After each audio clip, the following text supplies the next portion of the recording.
ఆదాయంలో దేశంలో 13వ స్థానంలో ఉన్న తెలంగాణను ఇవాళ రెండు చిన్న రాష్ట్రాలు మినహాయించి నంబర్ 1 స్థానంలో మేము తెచ్చినామంటే మేము అభివృద్ధి చేసినట్ట చేయనట్ట, మేము పని చేసినట్ట పని చేయనట్ట?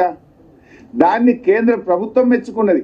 మీ బడ్జెట్ స్పీచ్లో కూడా చెప్పారు. కానీ అదేదో గత 10 ఏళ్లలో జరిగిన అభివృద్ధి కూడా తమ ఘనతగా చెప్పుకునే ప్రయత్నం చేశారు. ఇకపోతే ఆ తలసరి ఆదాయం కూడా చూస్తే కేంద్ర ప్రభుత్వం అంటే జాతీయ తలసరి ఆదాయం కంటే తెలంగాణ రాష్ట్ర తలసరి ఆదాయం 1,64,063 రూపాయలు ఎక్కువ. ఈ రాష్ట్ర పౌరుడి యొక్క తలసరి ఆదాయం 3,47,299 రూపాయలు అయితే దేశ పౌరుడి యొక్క తలసరి ఆదాయం 1,83,236.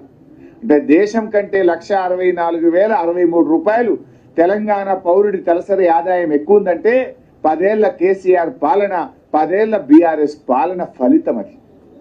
ఎందుకంటే మేము అధికారంలోకి వచ్చినాడు తెలంగాణ 13వ స్థానం బాస్.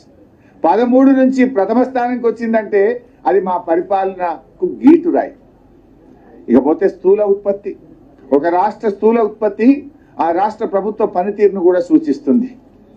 ఇవాళ బీఆర్ఎస్ ప్రభుత్వం కేసీఆర్ గారి నాయకత్వంలో అధికారంలోకి వచ్చినప్పుడు 4,51,580 కోట్లు మన రాష్ట్ర స్థూల ఉత్పత్తి జిఎస్డిపి 4,51,580 కోట్లు.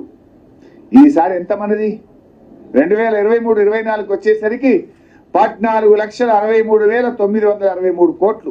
మీ బడ్జెట్ బుక్ లోనే చెప్పారు. ఇప్పుడు మీరు 14,63,963 కోట్లకు జిఎస్డిపి పెరిగిందంటే 3 రెట్లు పెరిగిందంటే అది మా పనితీరుకు నిదర్శనం కాదా?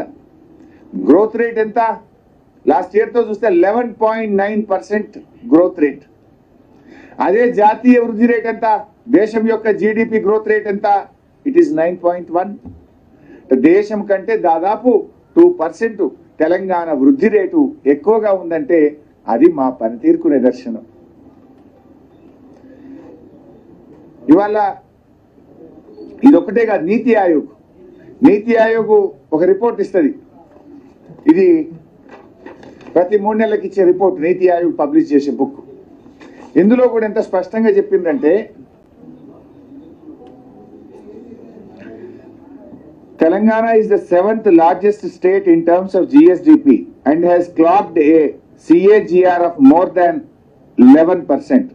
Since 2015-16, it is one of the fastest growing states in the country. The state's economy has grown at an average annual rate of more than 9% since its formation, which is significantly higher than the growth rate it had attained before its formation as a separate state. ఇంత స్పష్టంగా నీతి ఆయోగ్ కూడా మా ప్రభుత్వ పనితీరును చెప్పింది. అంతేందుకు వ్యవసాయంలో రాష్ట్రం ఏర్పడిన నాడు 1,27,00,000 మెట్రిక్ టన్నుల ధాన్యం అన్ని కలిపి పండేది. ఇలా 4 కోట్ల మెట్రిక్ టన్నులు అయింది. ఏమైనా మ్యాజిక్ చేస్తే మంత్రమేస్తాయి కదా?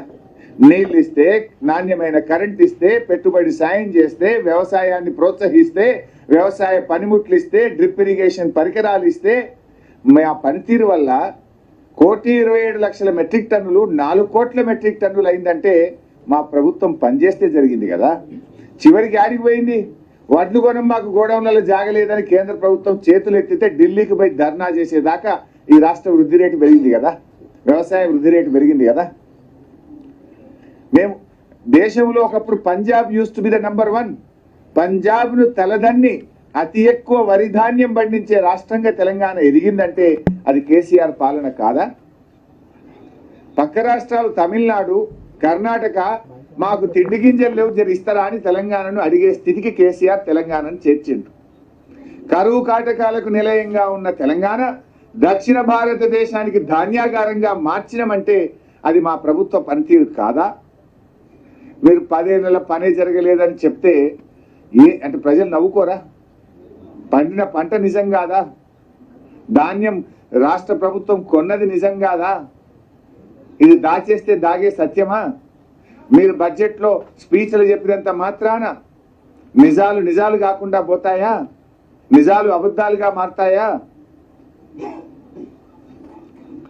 రైతు రుణమాఫీ మీరు బడ్జెట్లో చూడండి దయచేసి.